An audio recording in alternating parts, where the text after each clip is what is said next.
Tapi yang pasti perpanjangan kontrak itu terus dilakukan jika guru yang bersangkutan memenuhi kompetensi.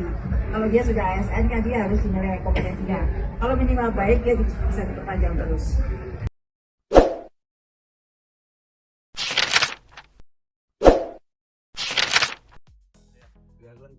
Baik, terima kasih rekan-rekan wartawan sudah meliput acara upacara dalam rangka Hari Guru Nasional dan juga sudah berkenan untuk kita berbagi informasi. Silakan kalau ada yang mau ditanyakan terkait dengan acara hari ini. Terkait sertifikasi yang ada 3 prioritas, salah satu yang pertama disebutkan bahwa Kemendikbud akan meningkatkan kompetensi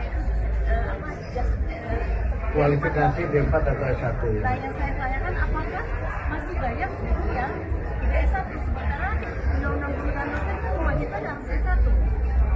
Ya, itu yang tadi saya sampaikan bahwa masih banyak guru yang belum berpendidikan D4 atau S1.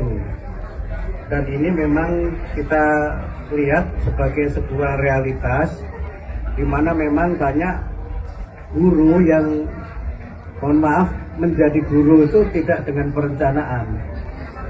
Banyak guru yang pada awalnya mungkin mengajar karena mengisi waktu atau karena alasan-alasan lain mereka menjadi guru.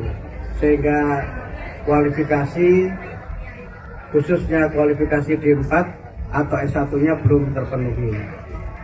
Yang kedua juga memang karena ada beberapa kendala tertentu mengapa sebagian dari guru kita ini belum berpendidikan D4 atau S1. Sebagian mungkin karena letak geografis di mana mereka tidak berkesempatan untuk belajar, atau yang kedua karena mungkin alasan ekonomi sehingga mereka belum mampu melanjutkan ke jenjang D4 atau S1. Sebagian mungkin juga karena alasan keluarga, tapi kita belum tahu. Ya, intinya kami berusaha untuk pemenuhan kualifikasi D4 atau S1 sebagai amanat Undang-Undang Guru dan Dosen yang kalau kita lihat itu kan sudah hampir 20 tahun yang lalu kan, undang-undangnya tahun 2005, sekarang 2024 sudah 19 tahun yang lalu, tapi pemenuhannya memang belum terjadi. Mudah-mudahan pada mulai tahun ini kami berusaha untuk secara bertahap memberikan kesempatan kepada para guru untuk nanti dapat melanjutkan D4 atau S1. Skemanya bagaimana, jumlahnya berapa, nanti kami akan sampaikan berikut, nanti bisa dijelaskan oleh Bu Dirjen Guru. Tentu semuanya akan mengikuti kemampuan anggaran yang kita miliki, dan kami juga berusaha untuk dalam pemenuhannya nanti akan bekerja sama dengan instansi-instansi yang terkait. Ada berapa jumlah yang tidak S1? Berapa, Bu? Ada sekitar 295.000 guru yang belum D4 atau S1. Jenjang apa aja? Yang paling besar Oke ya, baik. Silakan, ada lagi yang lain? Pak, semuanya terkait dengan penghapusan zonasi, Pak. Bagaimana prosesnya sampai hari ini? Oh, zonasi sekarang masih dalam proses pengkajian dan kami sudah 3 kali melakukan pengkajian mengenai zonasi. Pertama, kami mengundang para kepala dinas pendidikan seluruh Indonesia. Kemudian yang kedua, kami mengundang para pakar untuk melakukan pengkajian, dan yang ketiga juga kami meminta masukan dari organisasi-organisasi masyarakat yang menyelenggarakan pendidikan maupun organisasi profesi. Sekarang masih dalam proses pengkajian.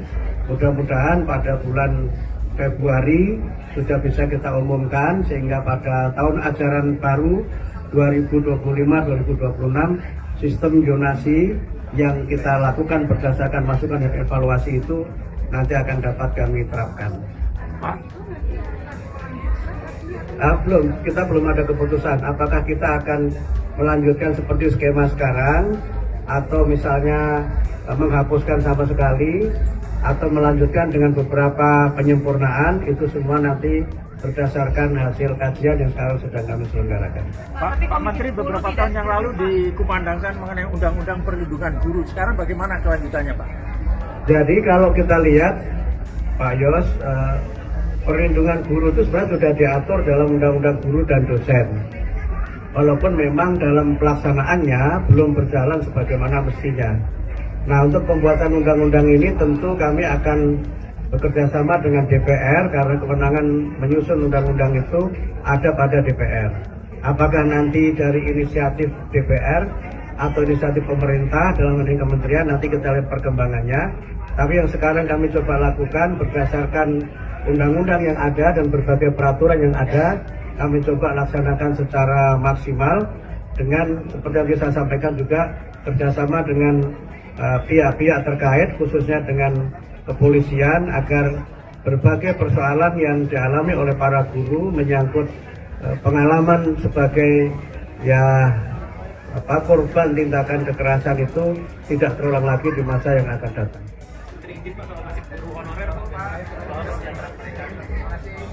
Guru honorer itu kan kita sebutnya sebagai guru non ASN ya, yang kalau dalam skema kita tahun ini yang insya Allah nanti akan ada 600 sekian ribu guru yang akan mendapatkan peningkatan kesejahteraan melalui sertifikasi. Kami ingin jelaskan lagi ya, karena yang muncul di berita adalah kami akan menaikkan gaji. Mohon maaf, Kementerian tidak punya kewenangan menaikkan gaji guru, kewenangannya ada pada kementerian lain. Yang kami lakukan adalah meningkatkan kesejahteraan guru melalui sertifikasi. Dan sertifikasi itu bisa kita berikan kalau guru-guru lulus PPG. Nah, dengan sertifikasi itu, insya Allah kesejahteraan mereka akan meningkat, baik guru-guru yang ASN maupun guru-guru yang non-ASN. Jadi clear ya, begitu ya. Jadi meningkatkannya melalui sertifikasi, bukan menaikkan gaji karena gaji itu bukan wewenang dari kementerian. Kan kuotanya terbatas, Bro. Ya bertahap.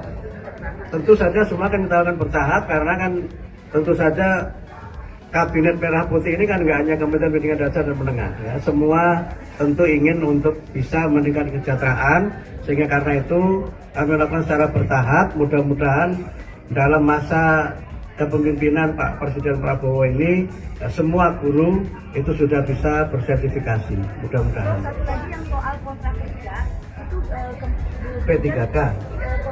Bu Dirjen sempat mengajukan ke Kementerian Pan-RB untuk memperpanjang, jadi tidak hanya sebatas 5 tahun. Itu bagaimana prosesnya? Bapak silakan begitu. Ya, sampai saat ini tetap apakah akan sampai batas usia pensiun atau tidak. Tapi yang pasti perpanjangan kontrak itu terus dilakukan jika guru yang bersangkutan memenuhi kompetensi. Kalau dia sudah ASN kan dia harus dinilai kompetensinya. Kalau minimal baik dia bisa diperpanjang terus sampai batas usia pensiun. Tapi ada syaratnya, yaitu penilaian kinerjanya harus baik.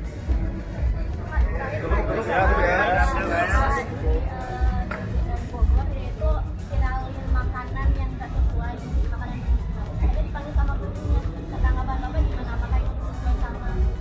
Soal makanan bergizi di sekolah itu kewenangannya bukan pada kami. Itu kewenangannya ada pada Badan Gizi Nasional. Jadi kalau ada persoalan itu mungkin lebih tepat disampaikan kepada Badan Gizi Nasional. Saya kira demikian ya.